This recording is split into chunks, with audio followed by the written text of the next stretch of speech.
Bienvenidos criptoaprendices, espero se encuentren muy bien. El día de hoy vamos a hablar de algo muy importante y es que vamos a hablar sobre el merge.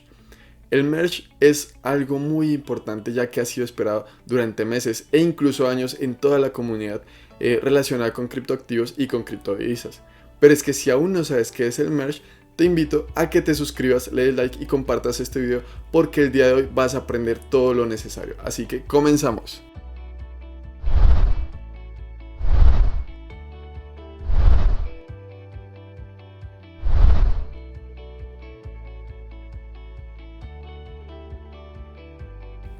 Ok, para hablar del merge de Ethereum hay que hablar primero de Ethereum, y es que si aún no sabes qué es Ethereum, puedes ver todo lo relacionado a esta tecnología en el enlace que aparece en la parte de arriba de este video como tal.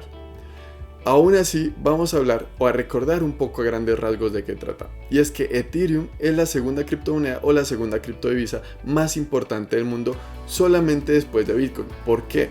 Porque Ethereum implicó un paso de las criptomonedas 1.0 que nacieron con Bitcoin a las 2.0 que nacieron justamente con Ethereum. Y es que las criptomonedas 2.0 arrancaron desde el punto o desde el momento en que se empezó a usar los smart contracts o los contratos inteligentes en esta nueva red de Ethereum o de ETH. Justamente el día 15 de septiembre en horas de la madrugada ha sido lanzado exitosamente el merge o la fusión en la red de Ethereum.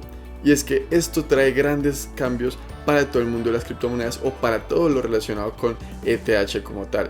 ¿Por qué? Porque implica, entre otras cosas, una reducción en el consumo energético. Hay que tener en cuenta que el consumo energético es una de las cosas que ha sido más criticada en todo lo relacionado a la tecnología blockchain como tal y principalmente a todo lo relacionado con Bitcoin, ya que se supone, o bueno, se ha demostrado que consume gran parte de energía. Sin embargo, en el caso de Ethereum, venía consumiendo igualmente mucha cantidad de energía, pero con este paso o con este merge, con esta fusión, se espera que la reducción de consumo de energía y por lo tanto la reducción en la huella de carbono pase a un 0.05% de lo que estaba consumiendo como tal. Ok, ¿y por qué pasa esto? Básicamente porque antes, inicialmente, Ethereum trabajaba con Proof of Work o la prueba de trabajo, con el consenso de prueba de trabajo que es el mismo con el que trabaja Bitcoin. Actualmente Bitcoin trabaja con POW, que es la prueba de trabajo y que consume gran cantidad de energía. Ethereum hacía lo mismo, trabajando igualmente con el consenso de Proof of Work, pero con el merge ha pasado de la prueba de trabajo a el Proof of Stake, o sea, ha pasado de POW a POS, y eso implica un gran cambio por muchas cosas que veremos, no solo en la reducción de consumo energético, sino en las posibilidades de escalabilidad de la red y por supuesto en la descentralización, ya que ya veremos que pasa de unos cuantos miles de validadores a muchísimos más. Y es que hablando de energía, se ha hablado o se ha dicho que la red de Bitcoin con su prueba de trabajo consume unos 150 teravatios anuales, mientras que la red de Ethereum estaba consumiendo más o menos la mitad, que serían unos 75 teravatios anuales con su prueba de trabajo. Sin embargo, como ya se mencionó, ahora con el Proof of Stake de la nueva implementación del merge en Ethereum o de la fusión, pues va a pasar a reducir gran parte o la mayor parte de cantidad de este consumo energético. ¿Por qué? Porque como dijimos, pasa de un consenso a otro, lo que implica la fusión de la tecnología de Ethereum 1.1 y Ethereum 1.2 para construir o para consolidar todo esto que se conoce como el merge. Bien, y es que el merge no solo implica una reducción de consumo energético, lo cual ya es muy importante por sí, sino que también hay quienes hablan que implica una mayor escalabilidad y una mayor descentralización.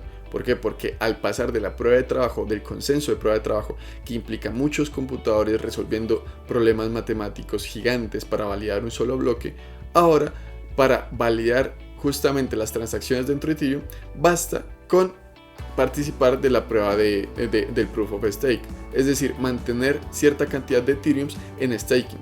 La cantidad en este caso de Ethereums que se requieren para ser un validador es de 32 Ethers. Actualmente el Ether está más o menos en los 1.500, casi $1.600. Sin embargo, hay que tener 32 Ether en staking como tal para ser un validador. Y es que se estima que al pasar de Proof of Work a Proof of Stake, la cantidad de validadores podrá pasar de 8.000 validadores que habían actualmente en la red de Ethereum con la prueba de trabajo a unos 400.000 validadores.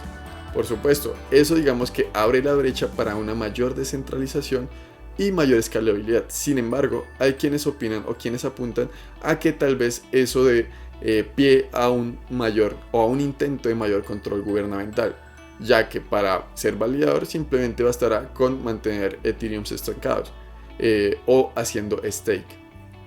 Y para ello, pues es claro que es suficiente con tener suficiente poder adquisitivo para conseguir mayor cantidad de Ethereum y por lo tanto para, digamos que tener mayor fuerza de validación concentrada en un solo punto. Finalmente, hay que traer a colación el ejemplo de Matías Caricato, el CTO de Buenbit, y es que él dijo que The Merge o esta fusión implica a grandes rasgos, digamos que el paso de, por poner un ejemplo, el paso de un motor de combustión a un motor eléctrico, y todo esto sin apagar como tal el carro en funcionamiento.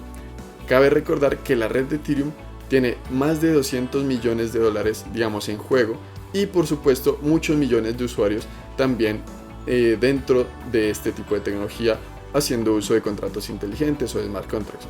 Por lo tanto, esta fusión era muy importante ya que se venía esperando no solo hace meses, sino hace literalmente años, desde el 2016, y además se debía hacer, como se indicó, pues sin que dejara de funcionar ni un solo momento. Por eso, el merge es muy importante, ya que implica un antes y un después en toda la red de Ethereum, es decir, en todo lo relacionado a criptomonedas 2.0 y en todo lo relacionado al uso de smart contracts o contratos inteligentes. Bien, esperamos que con este corto video hayan aprendido un poco más de qué trata o en qué consiste esto del merge o de la fusión de Ethereum, que justamente fue activado de manera satisfactoria en horas de la madrugada del 15 de septiembre. Si te gustó el video y si fue de tu ayuda, te invitamos a que te suscribas, dejes un buen like y compartas. A ti no te cuesta mucho, pero nos ayuda un montón. Esperamos hayas disfrutado el video y nos vemos en el siguiente. Chao.